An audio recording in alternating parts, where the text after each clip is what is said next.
Now, welcome to the panel. We have a new, he was present in the last session as well, but someone who has not yet given a talk. Hein Dubossarsky from Queen Mary, Queen Mary University. Yeah, that's right. Okay, just say a little bit about yourself before we start. Hello, I'm good evening, good afternoon, right? That's 3 the afternoon. Okay. I'm a lecturer for NLP at Queen Mary, the Department of Computer Science and Electronical Engineering. I work on the intersection of NLP and computational linguistics, although I suspect a different sort of linguistic than it was presented so far. More, I would say, functional / structuralist view. So I hope you will accept me. The talk that I'm going to give next week is about language change and language evolution, which is my main thing, but also about model explainability and other sort of interaction with the human cognition. Okay, thank you very much, Chaim. Now, I made a very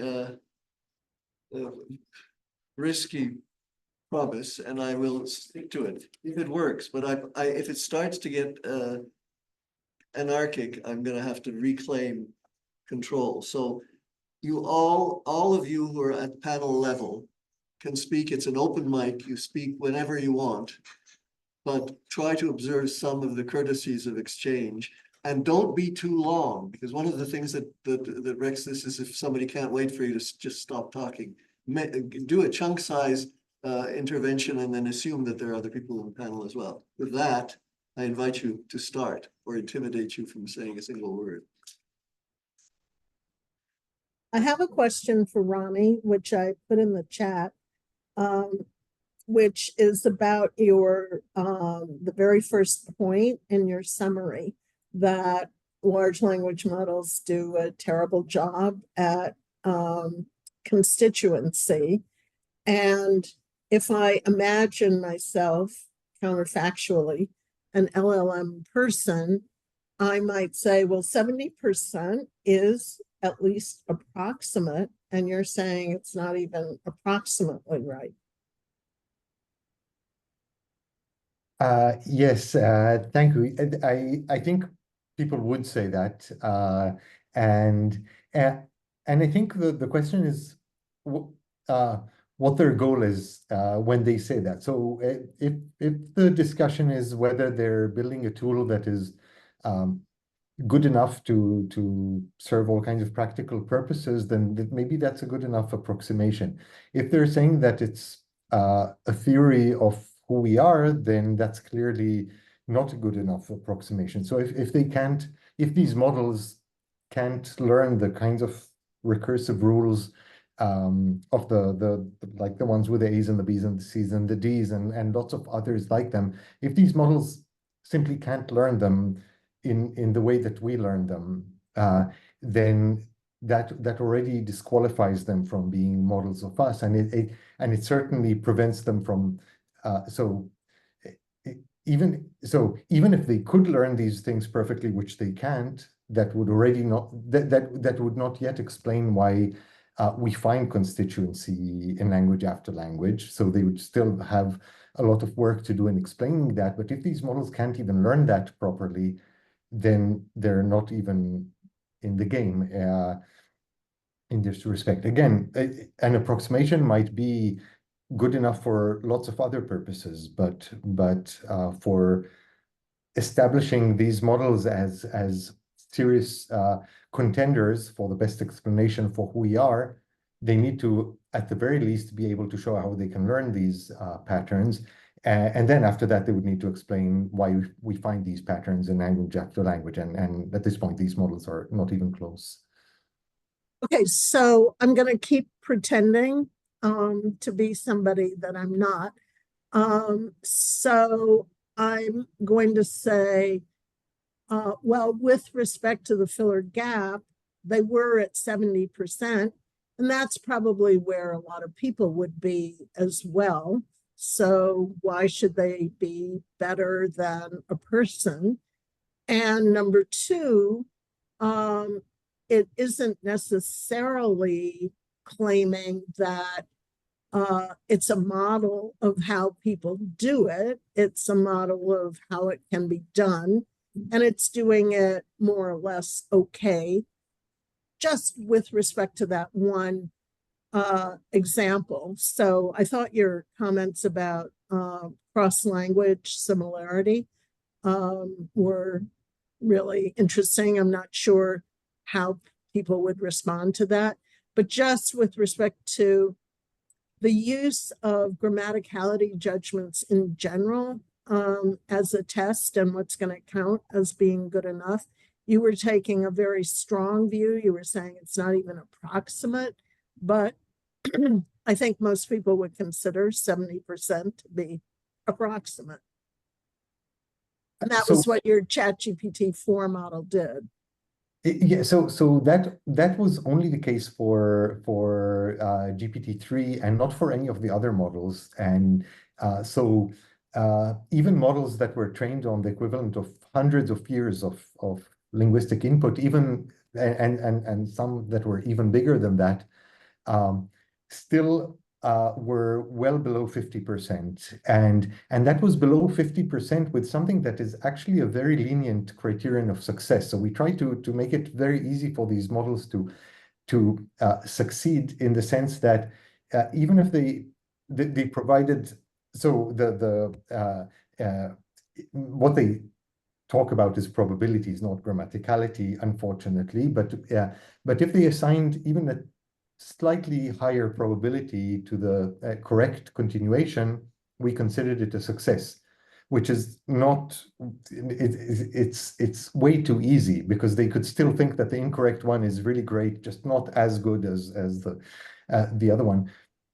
But even with this lenient criterion of success, and even with hundreds and sometimes thousands of years of linguistic experience, they still failed, and it took GPT-3 with pretty huge corpora, and who knows what else that they're doing there at OpenAI, to get to 70%.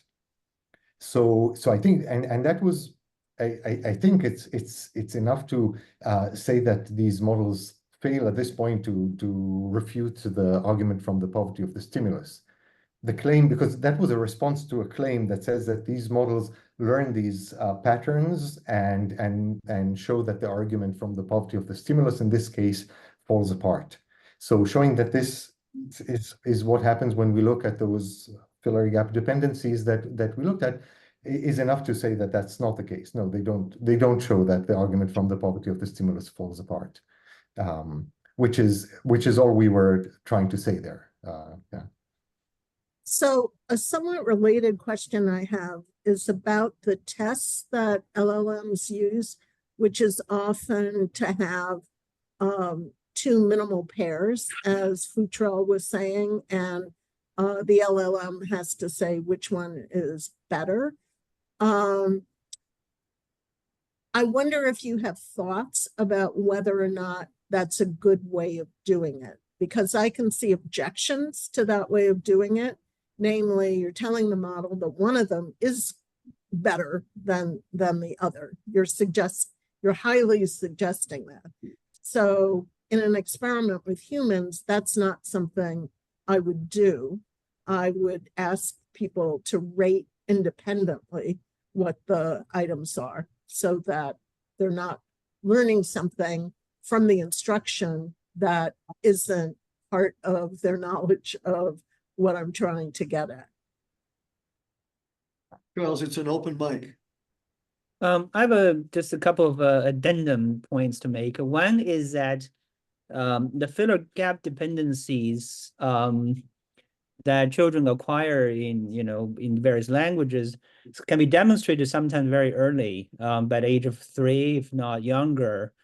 And so that's not, we know roughly how many sentences they've heard by that point, right? So that's one constraint. Another constraint is actually the typological one. And this is going to go into the weeds, so I won't go into it here. I think those typological arguments for part of poverty of stimulus, or UG, has been overstated. Because these are tendencies, generally tendencies, just not absolute universals. Very few are. And also And linguists have been engaging in various kinds of overfitting in trying to account for every little data point perfectly.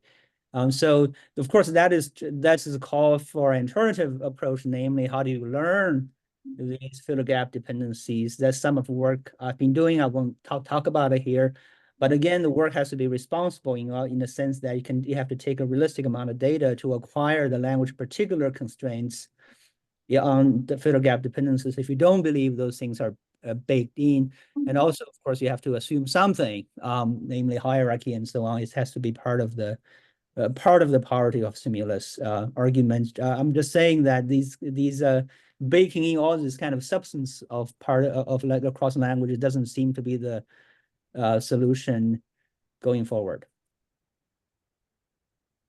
When you say overfitting, do you have a particular example in mind? Yeah, for example, the bridge verb thing I was talking about earlier, right? So you can say, what did John think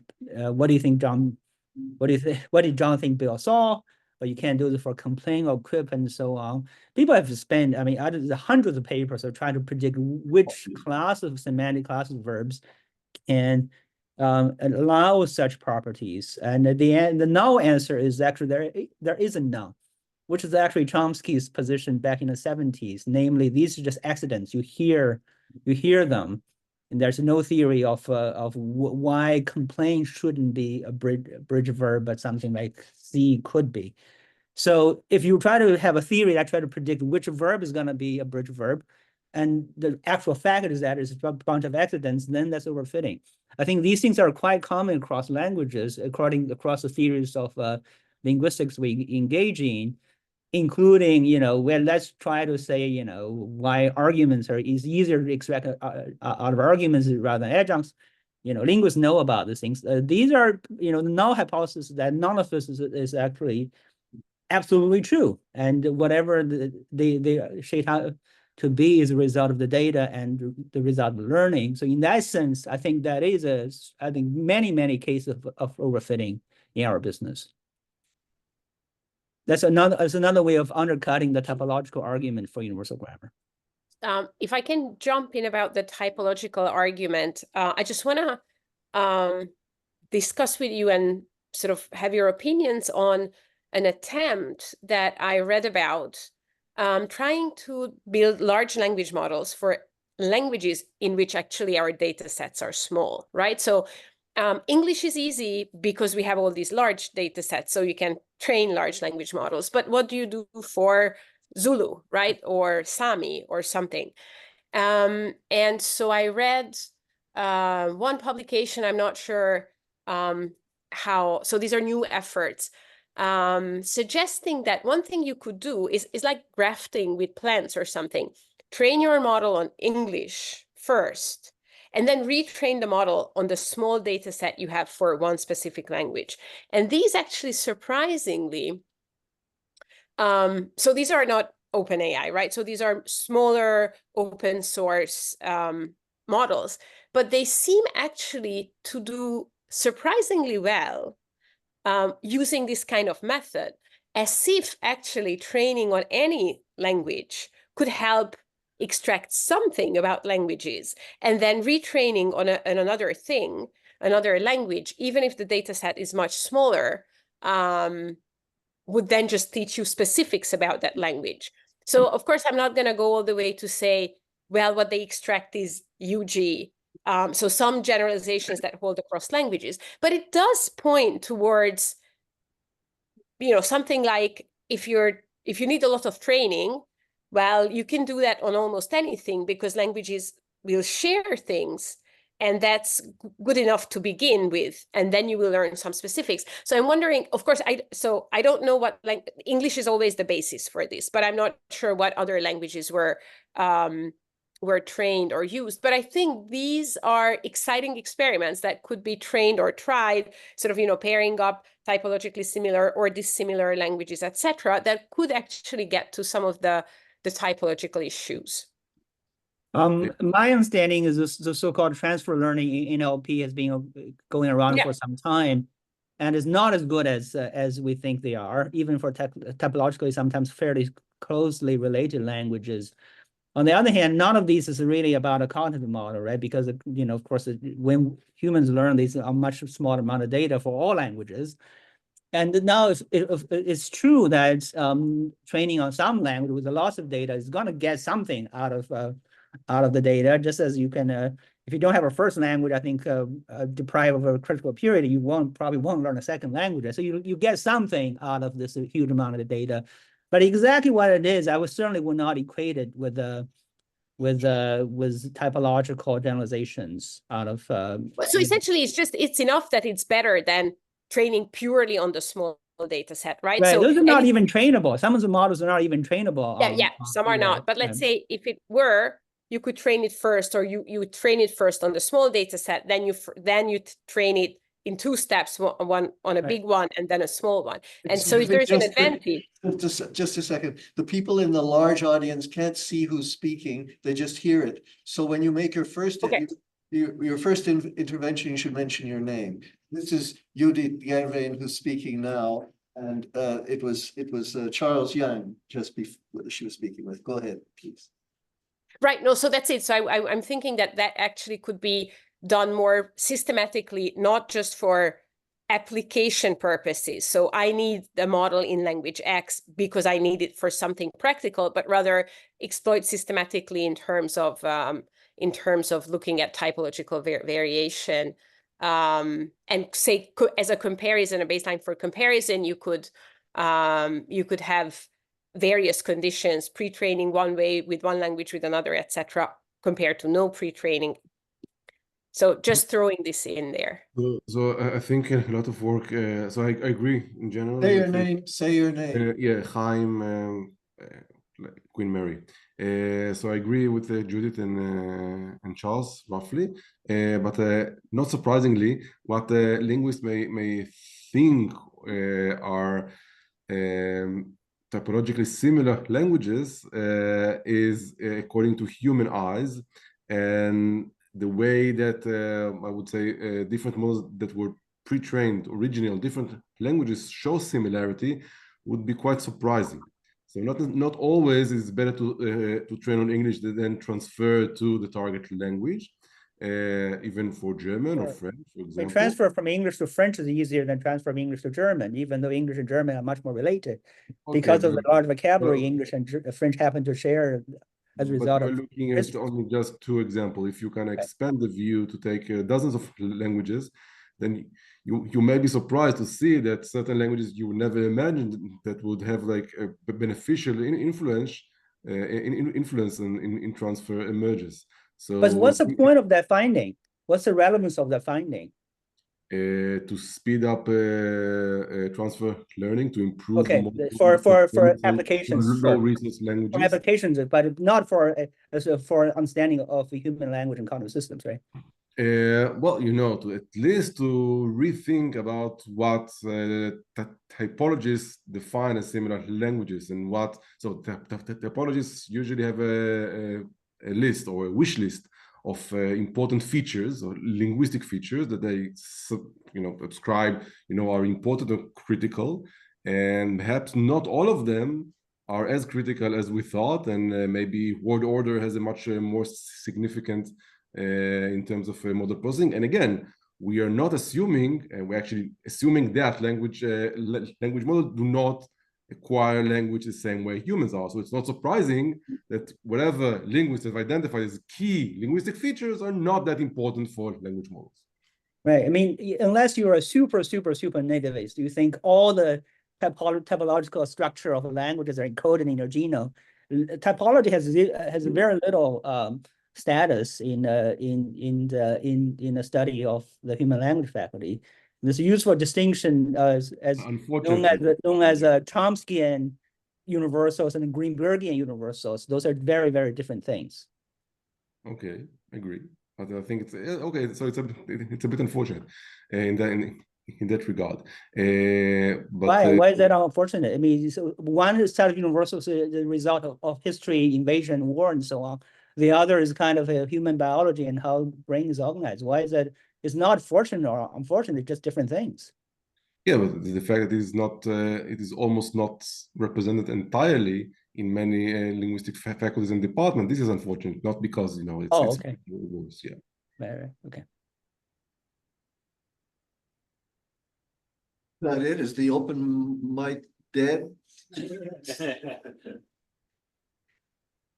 I haven't run out of ideas. Christian, Le Bière, could you turn on your face?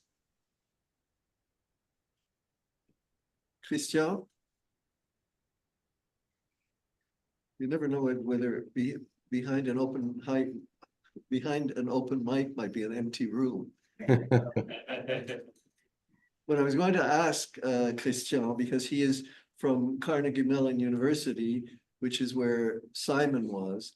I wanted to have his reaction to Charles Yang's satisficing proposal, but I can't seem to get through to him. Gary? Ah, I have a hand from the audience. Yes, go ahead. Just a second. Let me enable you to go ahead. Allow to talk. Go ahead. Gazelle KP, go ahead. You seem to have.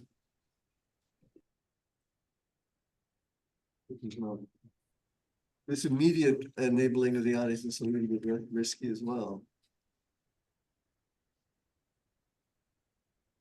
I'll try putting you into the panel, but I'm worried about this. Okay, I don't know who you are.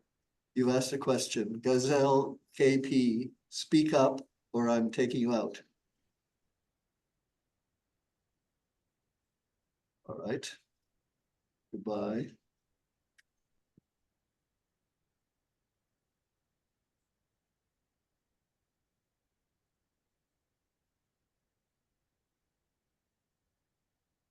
Is it? I mean, there has to be disagreement. I mean, Yes. I came out swinging, made an outrageous claim. I mean, there has to be some reactions. I'm saying learning is not maximizing. I'm saying you only need to fit the data well enough. I'm saying that the form of the rule and the complexity of the representation and the coverage of the representation are to be separated. Those are, I hope, controversial claims, and so I'd like to hear some reaction. Did somebody say something?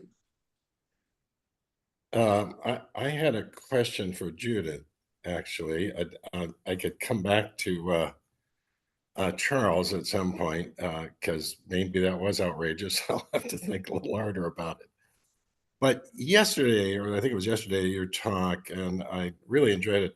And you were talking about sort of the acoustic structure, and that there was an enormous amount of covariance in the way I would describe it, related back to syntax or word order. That is, there's a kind of almost a priming or some precursor to what may emerge as a syntactic structure.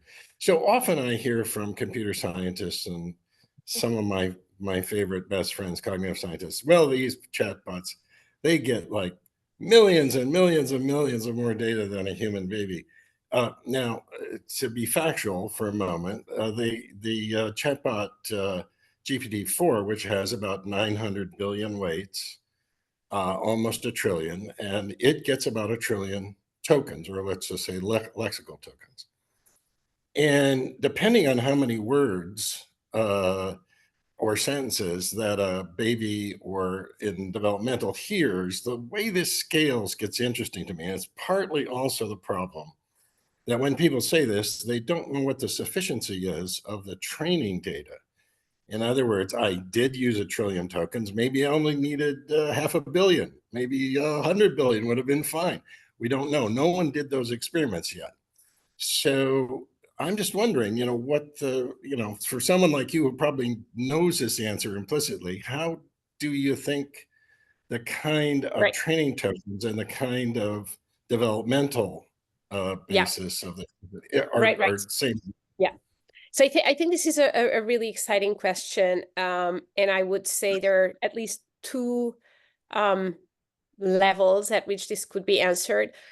So for something like word order, which is really, basic, fundamental, just, that it's robust, right? So your language might have mixed word order, might have this, might have that, but the basic sort of head direction, so the place where you put those little functors in your language is really, you get a lot of exposure to that, especially so depending on the type of the language you speak, but these really are very common. They are everywhere. So in a single sentence, you get 3-4 functors very often, and you get where a lot of exposure. But that's also something that babies learn extremely early. So the youngest we tested in these paradigms and get success is 6 months. That's really very little, right? So and we never tested 4, let's say. So essentially, I think to get something as basic about the grammar of your native language, very little is sufficient. And so even if the ChatGPT models or anything was trained on half or only 1/10 of what it was trained on, that would still be a lot more than what a baby gets. And actually, the strong position here would be that these basic grammatical distinctions are cued at multiple levels. So like frequency, prosody, and others in such a way that you just can't miss it. Like, you're being hit on the head with a hammer. And so more subtle things, of course, take longer to develop, partly because of resource constraints that Virginia talked about, partly maybe because really you need more input to just fine-tune certain things.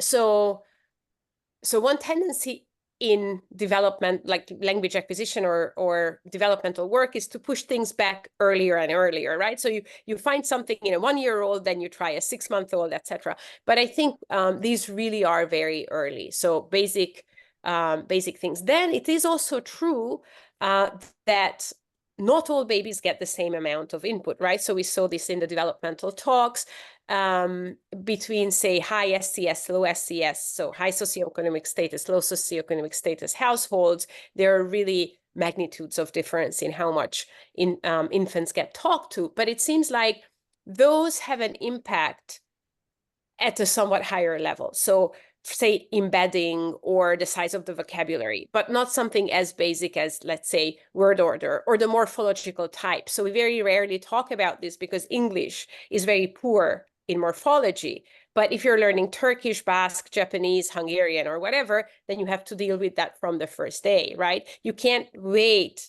and say first figure out word order and only later morphology. Morphology is everywhere. So these kinds of basic things, like whether your language is agglutinating or whatever, are set early. That seems to be true no matter how or where you look. And so this brings the problem for large language models.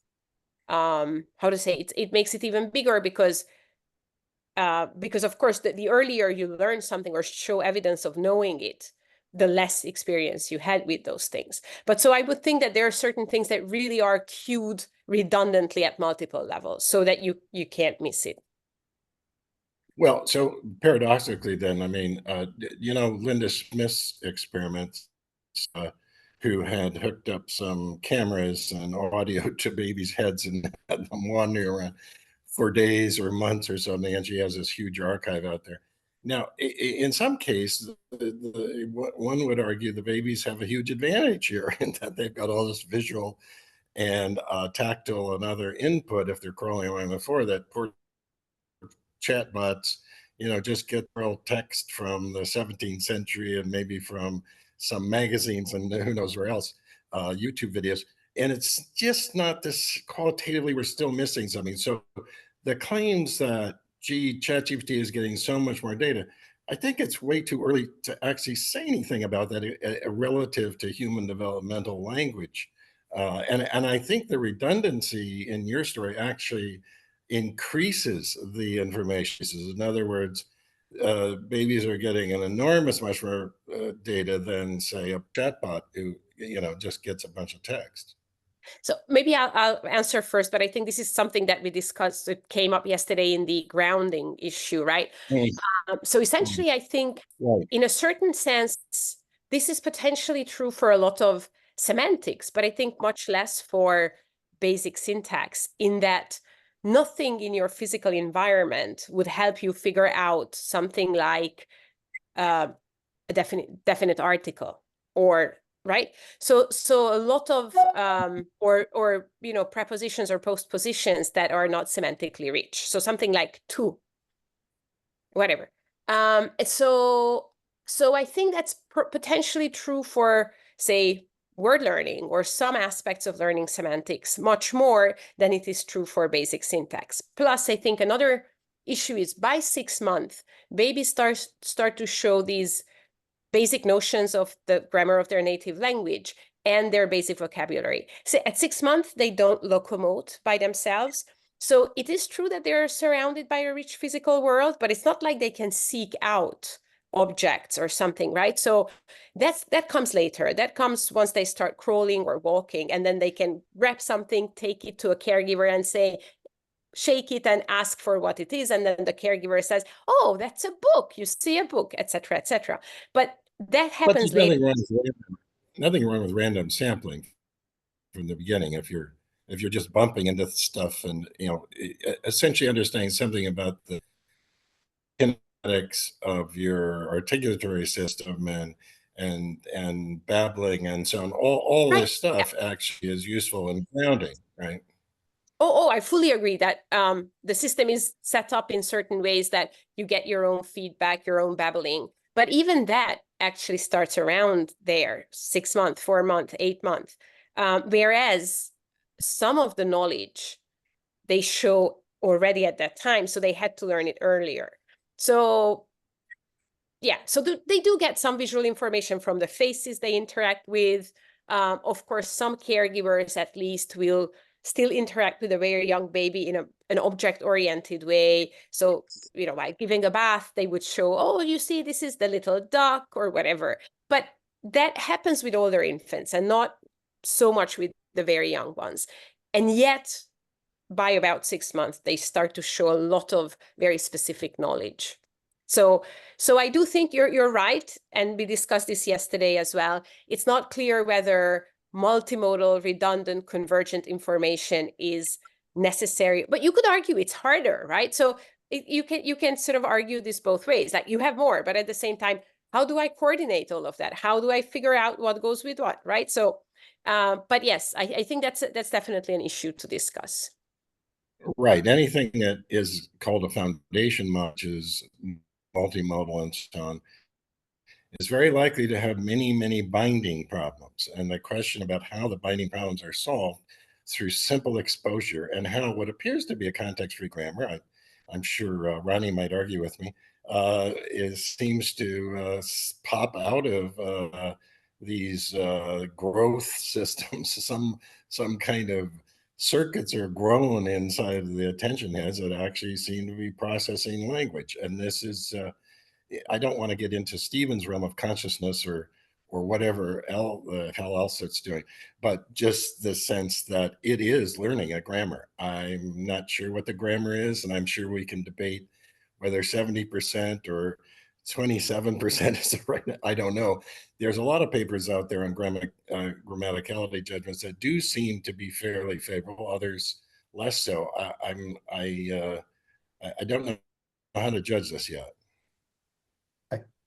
So can I just Yes. comment on the, yeah, so I think really it's the case that no network that is trained using backpropagation is going to learn what we would identify as a kind of a rule When you say pattern. you mean linguists who believe in universal grammar? Is that what you mean? So first of all,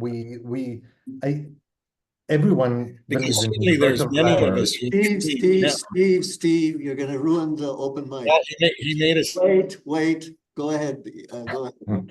Yeah, so Just so now there are a couple of things. So first of all, we all believe in universal grammar. We just argue about what it is. So just going back to something from earlier. So we're born with something. We have a way of representing things, and you might think that it's weights in a neural network, and I might think that it's a programming language where you can write CFGs, and someone else might think that it's a programming language where you write regular Python programs, but we're born with something. We all agree on that, and the argument is just what. And so that's universal grammar. So in that sense, I don't think it's helpful to talk about whether there is or isn't universal grammar. I think that people who actually think that there is no universal grammar aren't in this room, or haven't been for decades.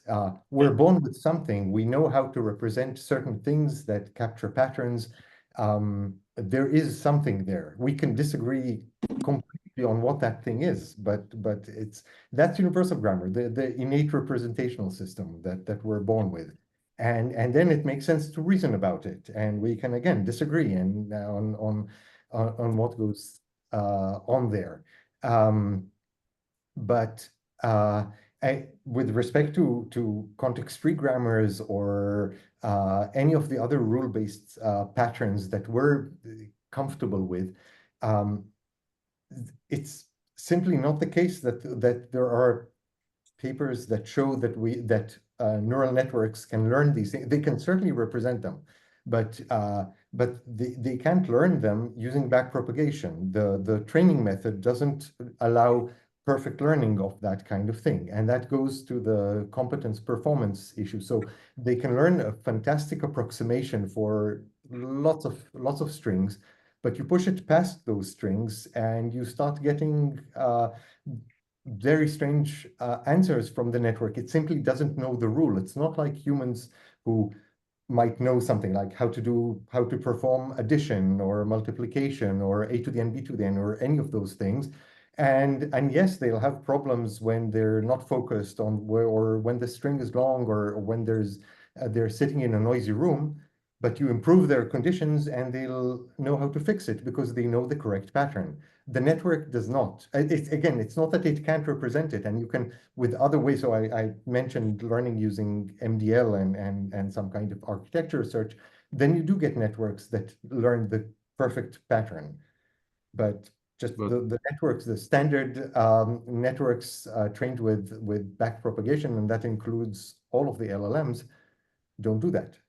So I must be the advocate of a large language model. They are not explicitly trained on that, and I don't think this is a question of backpropagation. It's a question about the task, and the objective is to predict the next word or the next sentence. Okay. So the fact that we kind of hope that it will be emergent property is not fair, because even we are not really. I'm not sure if people who are only trained like on a native language, will be able to really understand relative clause or even a grammatical acceptability test. So I think from a research method perspective, okay.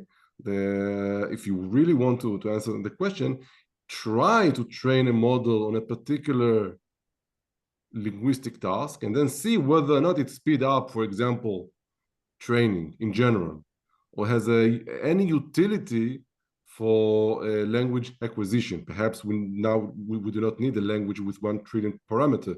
Only 1 million will suffice. Because it's not a strong association what you're looking for. John Rofsky, you've been waiting for a long time. Go ahead. Hello. I was supposed to introduce myself. I'm John. I'm a linguist and theoretical computer scientist. I want to slightly switch topics. It's something that I didn't really hear anybody talk about yet. Oh, so maybe okay. Before we switch topics, can I just reply to Chaim? Because, sure. Okay, thanks. Because it's not the case that they're not trained on that. I mean, humans are not trained on a to the n, b to the n, or on any of the other patterns. We look at a bunch of strings, not that many, and we get the pattern. You give the same input to a network, and it will fail. And did you try like in context learning? You train it, and it's not because it's next word prediction. There is nothing wrong with next word prediction. And in fact, the MDL networks that I mentioned work on the same principle. Solomonov induction that I mentioned in my talk was exactly stated in those terms. It's not about next word prediction. It's about the objective function. And these networks are trained with objective functions that work well with backpropagation. And those objective functions are bad for generalizing. They don't support good generalization. They overfit. No, they I don't. think I can jump in with a theoretical comment on this first before I ask my real question, which is one, you don't even have to do experiments on this because we're at a place where we can actually just prove things about, can a network, even if you train it or hand design it, can it actually do a certain pattern?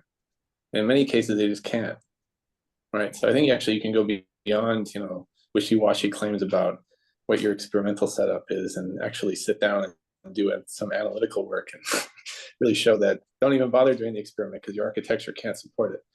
But anyway, so the real question is, they can represent these patterns. That's not the problem. The representational capacities of the networks are fine. They're Turing complete if you allow them unbounded. some of them are not. Many are not. The Turing completeness claims rely on very unrealistic scenario, like you get unbounded computation time. No. There's early work in the 90s due to Chaim Sobolensky and Seligman and Sontag, and Ronnie's right. Representationally, the network, even with a layer of hidden units, one layer can do pretty much anything as long as you have an infinite number of hidden units in the middle. So it's not very practical. It's a theoretical infinite kind precision of and unbounded. Okay. But that gets at the issue here that I think you brought up, which is a good one, which is the difference between, designing and representing information and learning it. And learning has all kinds of NP hard aspects to them. And yeah, I agree. And so we have to be careful here because there's kind of the gold theorem, reversion. We go back to gold theorem here and try to figure out what or you look at Les Valians in terms of approximately correct kinds of representations that in fact are better than NP and actually scale very well. But for Ronnie's point of view, which I can understand, he's saying the acceptance range has to be 100%. Because the UG requires it. Now, as soon as you give up that the UG is not sitting in hippocampus, it's not sitting somewhere in your temporal lobe. I'm sorry, I do brain imaging and we've looked everywhere. We can't find any UG example whatsoever or any evidence of that in the brain. So the question comes back to, what could we approximate that actually allows us to communicate in a context where grammars actually are understood? Can I ask my question about learning then? Yes, go ahead, John. I think there's a more serious issue directly related to learning, which is that the models cheat all the time. Even when they get the right answer, they get it for what Tom McCoy and colleagues called in a very nice paper. They get it the right answer for the wrong reasons. And they're extremely brittle. You can change their right answer by extremely basic semantic adversarial stuff in the case of text. You play a tiny little game and you blow any of the generalizations out of the water. It happens over and over and over again. It's not a transformer issue. It's not an LSTM issue. The models simply are not robust and reliable to the kinds of generalizations that we want them to do. When we design when we do the stimuli and the experiment and all the fun psycholinguistic tricks that we imported. And I think that's a serious issue that we can't even believe our results, even when they seem to give more get the detail about some of that? Sure, I'll pick an example. This is when people still did what I think Judith was calling BERTology. I think you made that anyway. So this is from Ribeiro et al. In 2018.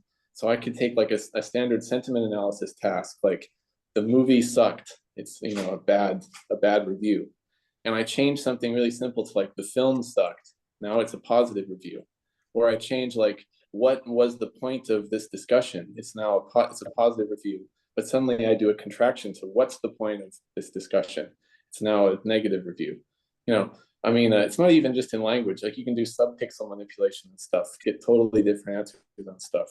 There's zillions of examples. That's just the one I pulled out of my butt. Or here, one of Tom McCoy's recent papers was you train a model on like shift ciphers, right? So like, I give it a nonsense string where I have to rotate the alphabet around some number of times. It's okay on like, say, where you have to rotate 14 symbols to the left, but not 13 symbols to the left. It's, very, very trivial surface, shallow level heuristics for cheating at the tasks. And I didn't really hear anybody talk about it. So I'd like to hear what the panelists have to say about the cheating issue, both from an engineering perspective and from a cognitive perspective.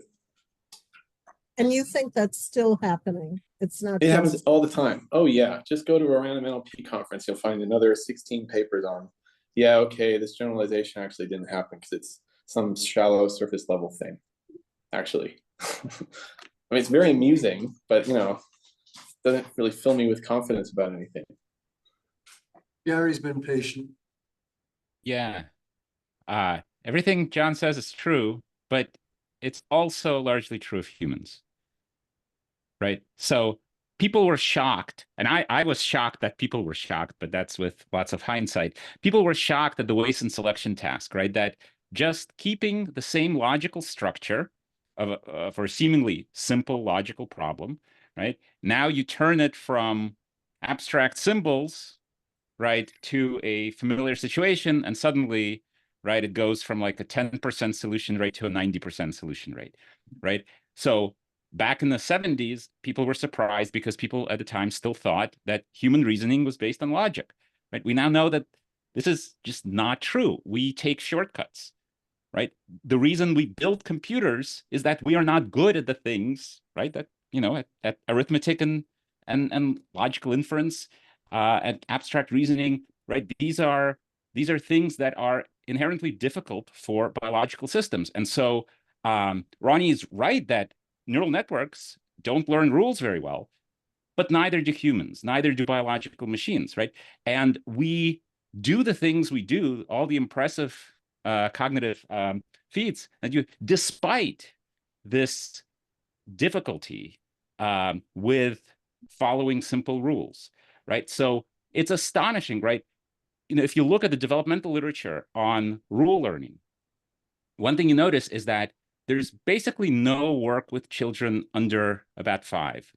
And the reason, as we learned firsthand, is that children younger than 5 just are terrible at learning simple, explicit rules, right? They are, of course, great at learning language, but they do so despite having enormous difficulties with, figuring out that, okay, here are these 3 features. One of them is predictive. That's the rule, right? Just learn it. The reason adults succeed, I would argue, on these tasks, I might mention it in the talk I give this week, is that we use language. We use natural language to kind of help us in this process. But yeah, a lot of these limitations with generalization failures, limits, fragility also apply to people, not necessarily to the same degree, right? I don't want to make a one-to-one. Sorry, I think maybe I misstated it. I just meant in the sense of when we as scientists make claims like the model learned a hierarchical generalization, we have no basis for making that claim if it's the case that the models routinely cheat. So I don't really actually care what the models. Can you describe, can you describe what you mean by cheat again? The word cheat They make a very shallow surface level generalization that has nothing to do with the actual generalization at hand. Merely it turns out to be correct. You behave according to some threshold, but the generalization that the model makes is completely has nothing to do with the thing you want it to learn at all. So okay, fine, the model does it. I don't really care, but then I, as the researcher, can't claim diddly squat about what its capabilities are. I sure as heck can't claim it learns language. Yeah. Right? I mean, that's Popper's. I mean, it's an old Popper argument, right? Like you can't conclude anything from confirming a test. You have to disconfirm a theory or whatever. I mean, I'm not right. There should be a null hypothesis here, and you should test it. I get it, but are you saying in general? I assume you train neural networks or do something with neural networks. Is that right? Yeah. Or not? Yep. Yeah. I've done it tons of times. And whenever you train a neural network, it doesn't generalize. Well, I'm just maybe. thinking of all of the benchmarks in the CVV and the vision conferences and the speech recognition conferences, and not only are they generalizing, they're generalizing better than any technology we've ever seen. So I just don't understand what you're claiming. Well, I think maybe we can involve Carl a bit here, because one of his neuroscience colleagues actually wrote a book chapter about this when he was critiquing some brain imaging studies. This is a guy, Yuri Bushaki from NYU. And he said, it's often really tricky to confuse, when we often confuse the observer, like what we're observing in the thing, with actually the thing that we're using to observe it. So like our generalizations are actually like being conflated with the thing. I know Yuri very well. Yeah, and that's not what he meant. And his complaints about brain imaging were tongue in cheek mostly. So I wouldn't use him as a good example. But go ahead. What other kinds of examples are you talking about? It just seems that as a scientist, they're talking about Bujaki. Yuri Bujaki. Yeah, another hippocampus guy. Yeah. Well, he was a bit more than a hippocampus guy, but yes, he would be a good example. But he was attacking brain imaging out of a kind of a predicate about something else in terms of neurons. So remember, these folks, neuroscientists, are looking at 100, 1,000 neurons at a time. So if they're going to find any function, it's like looking through a chatbot. You're going to be doing this for 40 centuries, trying to figure out how these circuits come together. Sure, but as a scientist, I would like when someone makes a claim like the model learns WH movement or whatever phenomenon, therefore linguists are wrong about whatever. I would actually like to have some confidence that the model actually learned not only the behavior, the extensional behavior, but the intentional behavior. And I think time and time again, we see that, in fact, we have no confidence that they do that, or extremely little confidence. Right? Well, it's a huge issue in the NLP world. I think it's early times to reject all of the neural network models that are out there, but I'll grant you there should be some healthy skepticism. If I may jump in and kind of go back to what Gary said about humans cheating as well or taking shortcuts. I think so. Obviously, this is true for many things, but I think the devil is in the details. So as you said, well, not to the same extent, and I think crucially, this same extent or not same extent is really the issue. I think, and plus, I don't want to bring back the performance competence thing, but it still is the case that you might, in your everyday life, you're in a hurry, you're tired, whatever, right? So you take shortcuts, but then if you're poked and you really need to work it out in language or in logic or whatever, you mostly can. And so I think there is a question of how do you go about solving a problem if you want to do it just easily, quickly, and maybe the models or humans cheat, so to say. But the question beyond that is also whether, in principle, you're able to do it otherwise or not. And so for certain things, at least, humans are able to do it otherwise. And so the question is whether the models can also do it otherwise, or they will always resort to the shortcuts. So I think the fact that in practice, sometimes you also do these things is obviously not surprising, but it also doesn't, in principle, contradict the fact that there is or there isn't a difference between the models and humans, because I guess the question is much more of, in principle, whether you can or not. And for ourselves, we know that we can in some situations, or if, as Ronnie said, I think if you improve the conditions or whatever it was that I think he said this very nicely. And so we would like to know whether the models can also, maybe under certain conditions, or if you really tweak them, or if whatever they need to get in order to. So I think that's the issue, not so much whether sometimes you also cheat. Yeah, sure, that's fine. Can I respond? Yeah. I think it depends on what one is trying to explain. So You're totally right that there are those kinds of situations where if you raise the stakes, if you give people more time, they might do it differently. But I think it's informative to know what is kind of naturally easy for people and what requires deliberation, and I would add special training.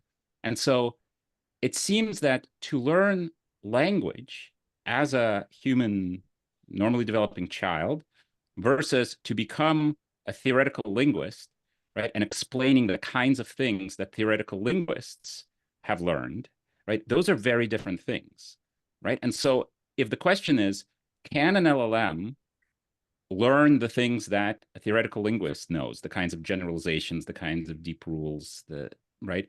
I don't know. That's an interesting question, but then we're after a theory of linguists, not a theory of language.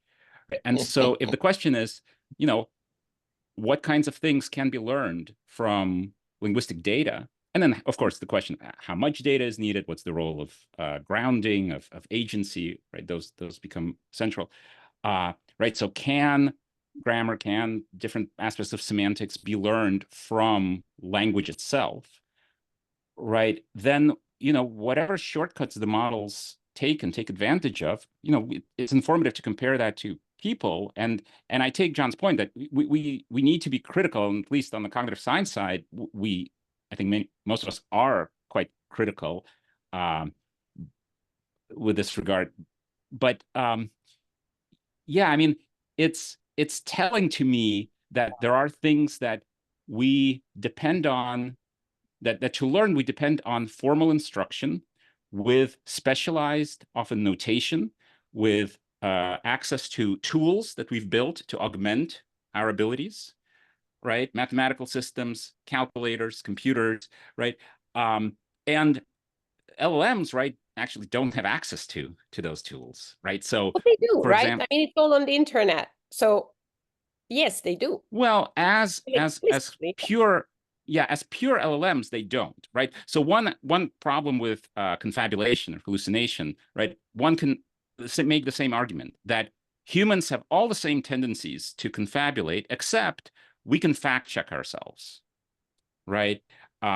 In a way that a pure LLM, right, cannot. So if one is asked to quote from a book or to paraphrase some argument, right, without the ability to fact check, right, after reading the book, right, we're going to make a lot of the same kinds of mistakes. And actually, if you go to kind of before the internet, you look at various like pop science books, right, where it's just harder to fact check the author is saying, different references. You find this sort of human confabulation all over the place. But yeah, we can, given the right stakes and given the right tools, right, correct ourselves. And yeah, I think it's an open question, but I don't see that as being any sort of limitation of backpropagation, right? The limitation of backpropagation is in acquiring certain patterns and not overfitting the data, because in order to work with backpropagation, you need to work with something that can't really take into account the complexity of the hypothesis, of the configuration of the weights, if that's what you're working with in a network or in other frameworks. It can be other things, sizes of grammars, programs, and so on. Backpropagation doesn't allow you to do that. So you need all kinds of proxies. So you can use all kinds of things like L1 or L2 regularization, but those are not good proxies. They allow you to smuggle in a lot of information in very small weights. And that allows you to then overfit the data. So that's a limitation of backpropagation, at least at present. Yeah. Ronnie, did you see Belkin's talk? No, I missed it, unfortunately. Have a look at it on the tape, because he's arguing on behalf of overfitting. Okay. Right, and one comment on overfitting. Generally, these networks don't overfit. They can't overfit. And this has been known since the 1990s. So there was early work done by John Moody where he was able to put partial derivatives on each of the hidden units, and he found as data came in, the hidden units would disappear until the complexity increased. So it actually auto-regularized itself. It would come in and out and would learn this. Now, in these very deep layers, we're seeing the same things. This is why you can throw trillions and trillions of And it's not clear that it's learning all, all of the data points, but it is using some of them to construct some scaffold or some kind of structure internally that it can use to acquire new information. Backpropagation isn't at fault here. I'm happy to use other methods, and using minimum description length or Aki-Iki or some other thing that trades bias and variance is fine. And that's really, all the issue here I think you're getting at. If you want 100% learning, that's going to often be a trick, because you can control complex systems by just restricting the dimensionality they live in. So if I just want to model the finger in front of my eye right now with the joints that I have, well, it's a linear system. But if I want to do this and say, hey, I can tell where my finger is behind my head, that's more complex. And learning that is going to be approximate, and it involves a high degree set of freedoms in order to approximate it. And we do it very well. I mean, I can tell pretty much, even though I can never see it, where my finger is behind my head.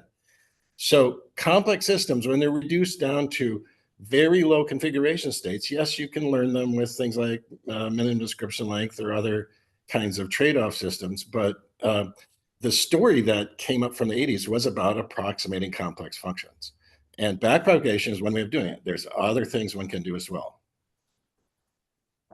Yeah, but backpropagation really is something that at least until now has only been able to work with things that aim at overfitting.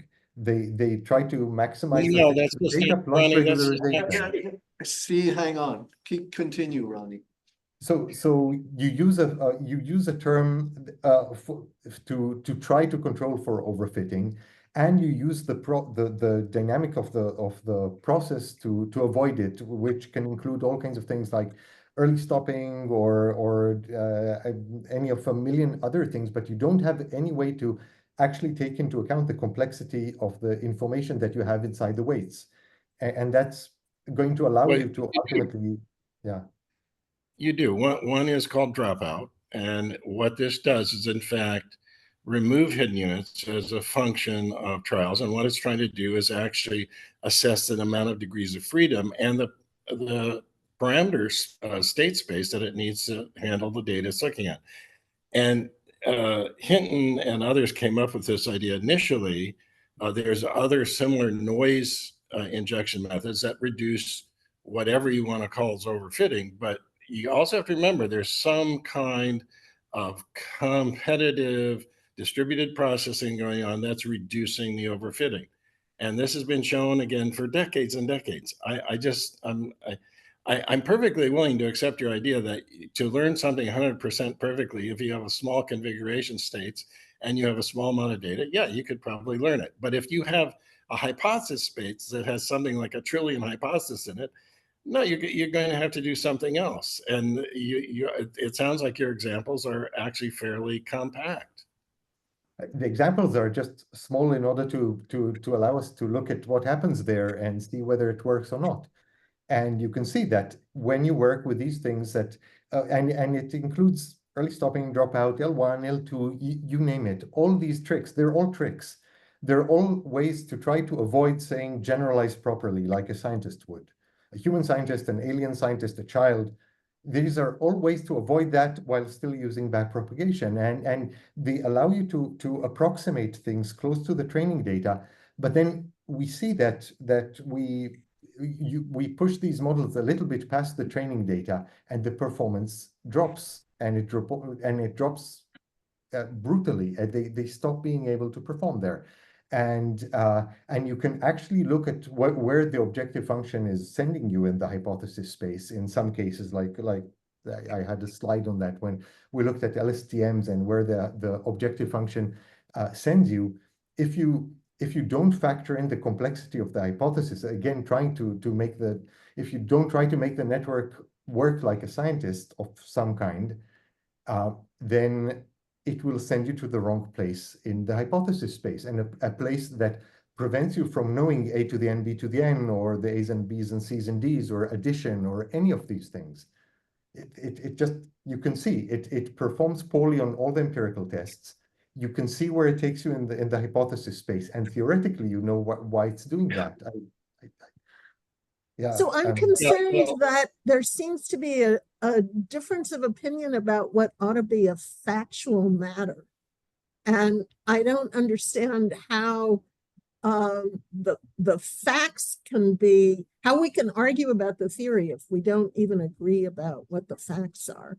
I agree with you. I agree with you. And I think that, you know, I just disagree with what Ronnie's saying. And I think we should take this offline, Ronnie, at some point, and you and I just talk about this, because I think there, one or both of us have some deep misconceptions about what backpropagation can or cannot do. And, you know, I've seen these arguments for decades, and they almost never turn out to be actually relevant to what the neural networks can learn. And now we see in these LLMs something shocking has happened. And yes, maybe it doesn't learn simple parentheses balancing or counting, but it can certainly tell when we're trying to trick it into counting or give it a sentence that Chomsky had come up with years ago. It will say, yes, that's the sentence that Chomsky once used to confuse people about linguistics. So I get it, but I don't think we're going to resolve this, because I just don't agree with anything you're claiming. But I actually sent you those papers, and I mean, it's the stuff that and I sent sent you earlier. papers back, and I sent you papers that you know, Schmidt. But the papers you sent are papers that you respond to in our paper. He's convinced.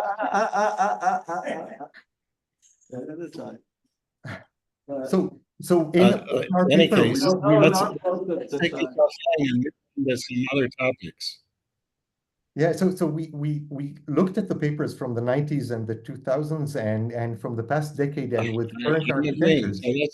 Don't interrupt. It's simple. Stephen, it's actually a simple point. Steve, don't interrupt, and Aroni, please keep it shorter.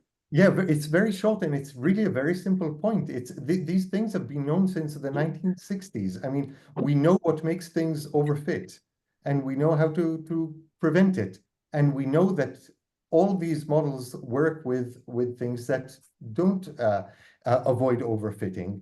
And we can actually show also we have shown also empirically what happens to these networks, and the papers are out there. It's okay. Really, that we heard. Okay. Yeah. Steve. When I let you talk, you don't want to talk. I'm willing to talk to Ronnie offline. This isn't going anywhere, because we have different facts. Okay, good. And I can't correct it. Okay, it's not going somewhere. There were some questions addressed to Carl. Did you see them in the Carl? Did you see them in the chat? If you look at the bottom of there's 16 points in the question and answer, and the last one and the next to last one, or two from the last one, were for you. I can read them if you want. It was, but actually there's an interesting character called anonymous attendee, and you can't, and I don't know whether it's the same anonymous attendee or this is a pseudonym. But anyway, this one said, the first one was early. In response to Carl Friston's claim that large language models do not qualify as agents in the context of active inference paradigms, a thoughtful question to ask might be, and this is something that was given to ChatGPT, and now we're going to hear ChatGPT. In light of your assertion that large language models do not meet the criteria for agency required by active inference programs, could you elucidate which specific attributes of agency, such as self-representation, goal-directed behavior, or adaptive learning, are presently deficient in these models? Furthermore, what advancements or modifications would be necessary to bridge these gaps and approach a more genuine form of agency? It's yours, Carl. From ChatGPT, not from Atana. I was going to say, I've lost my virginity now engaging with large language models. I think the answer is fairly straightforward. You would need to have an implicit structure generative model that covered the consequences of action, and as soon as you have that, then I think you have a relatively straightforward. Covered the consequences of action. Covered. What does that mean? Cover so you have to have, so in the kind of generative models we use for active inference, you have to have a model that will predict or generate predictions about the outcomes conditioned upon a particular action or policy or plan. And then you use the posterior predictive density over those outcomes to evaluate how likely it is that I will engage in this particular action. Okay, I'll leave it to Anonymous SND to give that to ChatGPT. Some of the next one he sent is not from ChatGPT, it's from him or her. Some of the conversation during the last session hinted at autoencoders or autoregressors doing something like the perception prediction action loop described by Dr. Friston.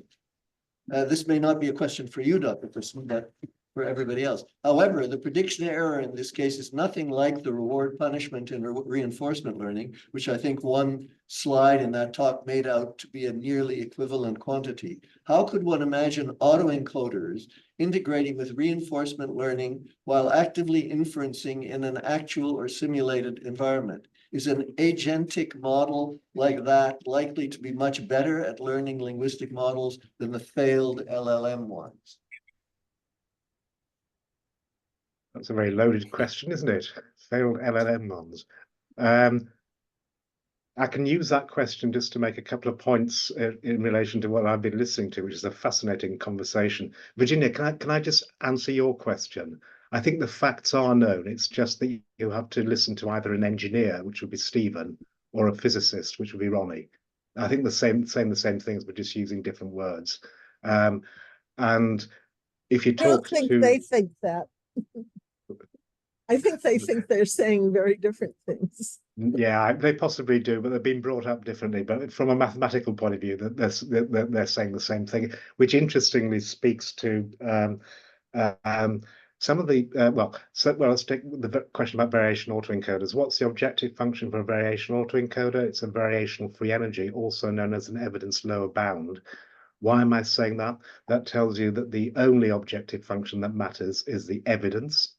What is the evidence? It's the accuracy minus the complexity. So when Stephen talks about minimizing complexity using dropout, for example, or in the old days it would have been something like automatic relevance determination, he's really just speaking to the important issue, which I think Ron is trying to emphasize, that it's not just the accuracy, it's not just the predictive accuracy. You have to regularize it. And regularization is the engineer's way of talking about priors. And Ronnie would probably, well, I'm not quite sure whether Ronnie would, but certainly Judith would, you were talking a lot about shortcuts earlier on. So shortcuts are what Gerd Gigerenzer, a fan of Satisfy Singh and Herbert Simon, would call a heuristic. And a heuristic is just a prior. It's just a parsimonious shortcut that provides a very simple way of providing an accurate account of the content you're trying to predict and or the way that you're trying to generate that content or indeed sample that content. So I do think that both Stephen and Ronnie have been talking about the same thing. Would simply using a variational autoencoder be sufficient? Well, in principle, because its explicit objective function has both this accuracy and complexity in play in virtue of using an evidence lower bound, it would certainly outperform backpropagation on any other objective function. Is it sufficient to be an agent? No. The variational autoencoder does not have a generative model, an encoder and decoder of the consequences of its action, because it doesn't act. So you'd have to build a variational autoencoder that predicted the future conditioned upon the kinds of things that they could do.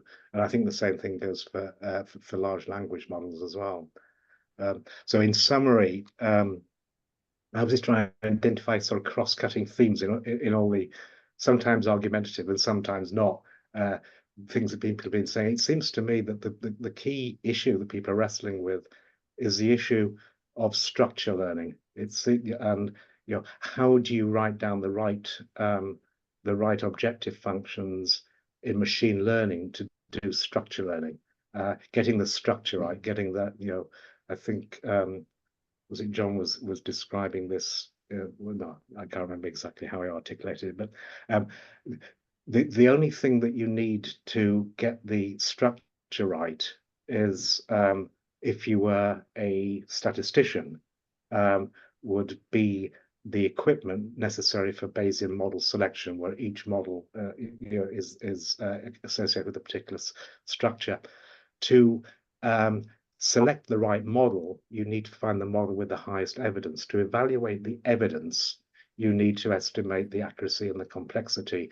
To do that, you need to estimate the uncertainty. And that's where, yes, where John's comments came in, because he was talking about, I need to have more confidence. I would actually go further. In order to estimate the evidence, to do the Bayesian model selection, to do the right kind of structural learning, you need to estimate the confidence in the predictions and indeed the latent representations. And I would argue that that is missing explicitly in large language models. But Stephen would probably argue, well, yes, it might be missing explicitly, but it's implicit in the right kind of dropout and the right kind of regularization. But if you're a purist, and I think Ronnie would count himself as a mathematical purist, strictly speaking, you should be using measures not just of the likelihood that this token is, or I'm in this part of some embedding space, but also the confidence intervals around where you are, so that you can integrate out uncertainty to measure the model evidence. And I'll close by saying that is a unique feature of a variation autoencoder. It doesn't just encode the most likely things, it also encodes explicitly the uncertainty and the confidence in its estimators, which is why the variation autoencoder should, in principle, outperform anything. Well, the objective function should outperform anything, any alternative. That's my take on this.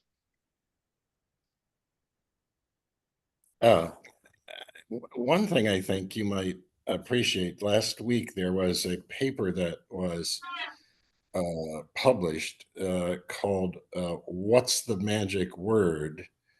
A control theoretic framework for LLMs. And in this paper, there was a sort of a breakthrough, a couple interesting things, and they would set up different kinds of prompts that would have missing items. Some of these prompts would be obvious, like, Federer is the greatest, blah, blah, blah. And the target would be whatever the target was originally, and obviously training. What they found, though, in the control theoretic, when they proved some theorems here, they showed that what's called reachability, the fact that you could start at a place and get to any other place in the state space, was actually highly constrained by the LLMs. In other words, it's sort of like saying there's this huge highway system, but it only lets you go on certain ones of them at certain times. So it has some kind of control logic that creates all of this, let's say rivers and tributaries, but then it has a control based on a prompt that then moves you down a path. And once you miss that path, that tributary, you're going to make an error. You're going to maybe make a delusion. Right? But I think the underlying mathematics of this, which I haven't completely digested, is remarkable, and that these can learn a control theoretic structure internally is very similar to your predictive encoding ideas. But here we have this odd, paradigm where we're saying predict the next word. What in the world, obviously, I hope that's not the way linguists imagine, developmental psychologists imagine the children are learning language. But so this is obviously an artifact. I think someone said that earlier. It's an artifact, but an artifact that's a little bit too close to human.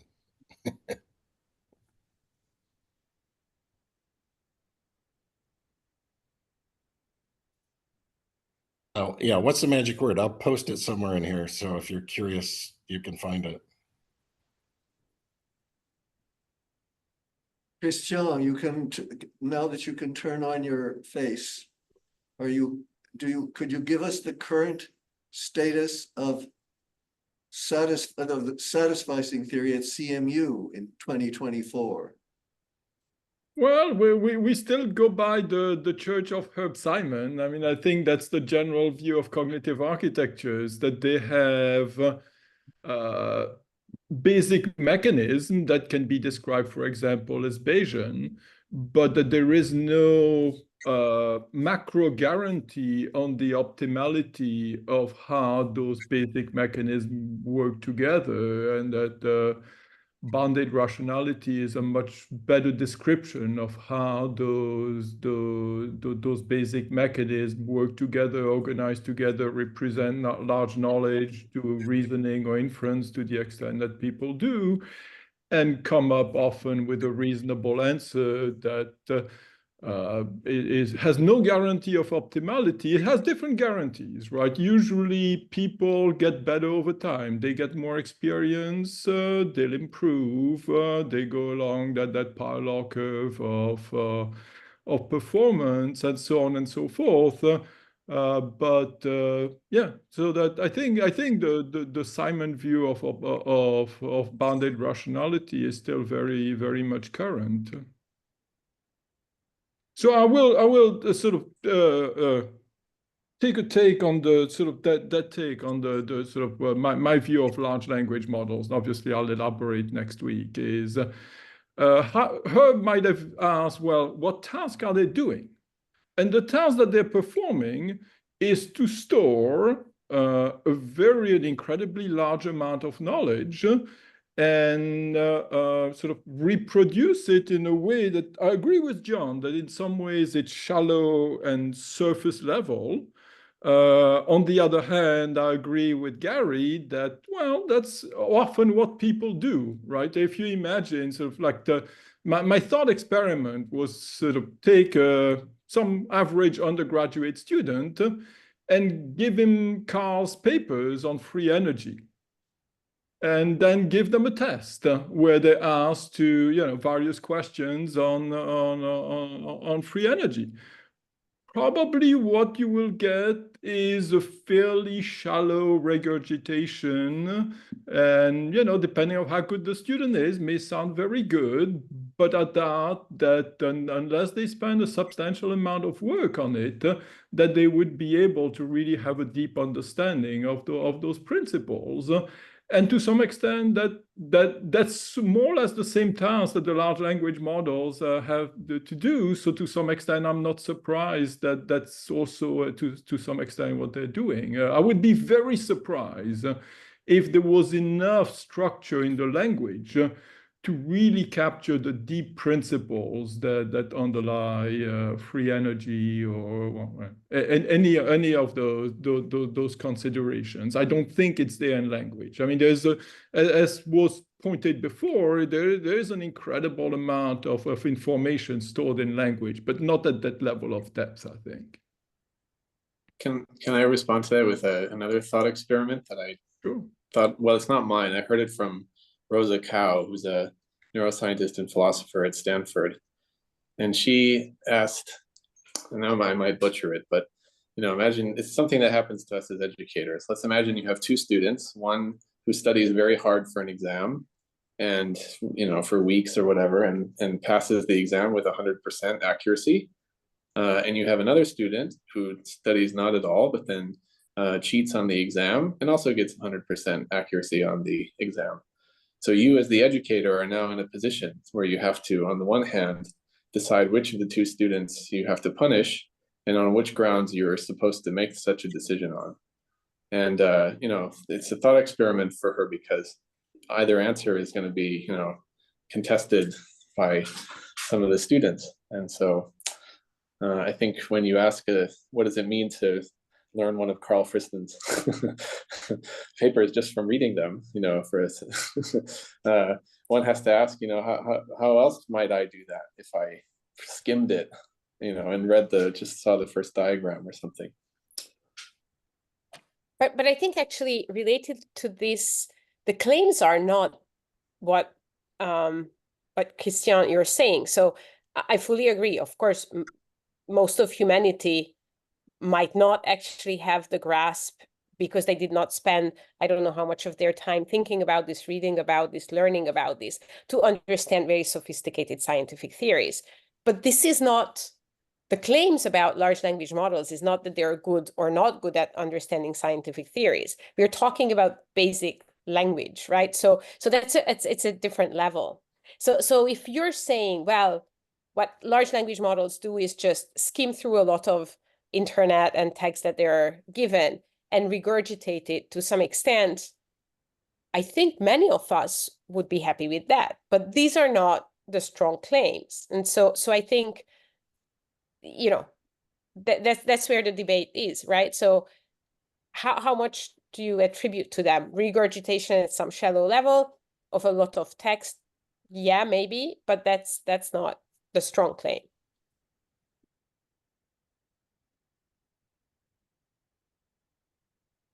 Yeah, well, I mean, we can debate what the strong claim. So I think that I keep an open mind, and obviously we have limited understanding exactly what they do. I would say that when you, and that's where the issue of grounding comes in. It's not just that the large language models cannot deeply understand car theories because few people can. I would say that that's the level that they achieve for a lot of things in which people have a better grounding than and a deeper understanding that they do. And I think that level of shallowness is pervasive. And we can sometimes fool ourselves that they have a deeper understanding because, again, they've captured a very large amount of knowledge. But I would argue that whereas not understanding car theories is the norm rather than the exception for humans, I think conversely, the kind of things for which the deeper understanding is the norm for human is not what they achieve unless they can display it otherwise.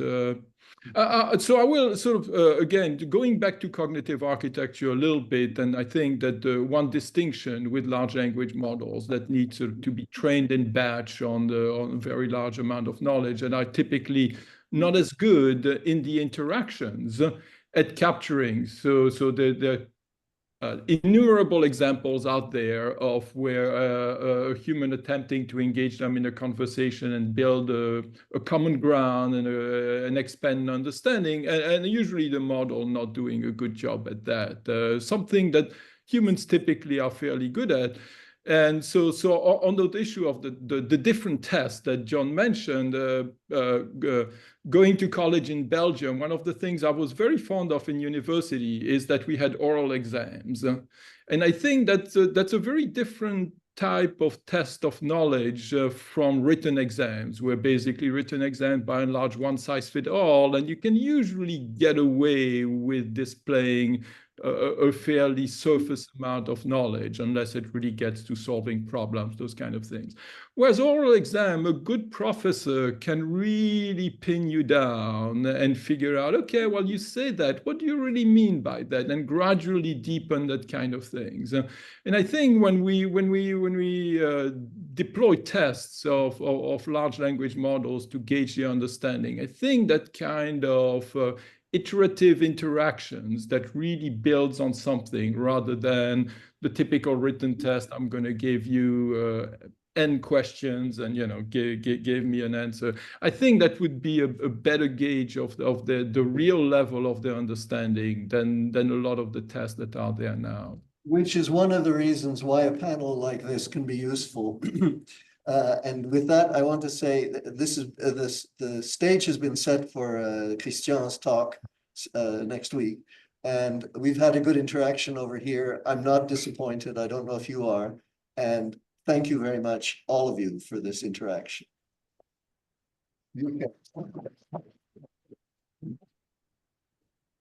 Bye, thank you.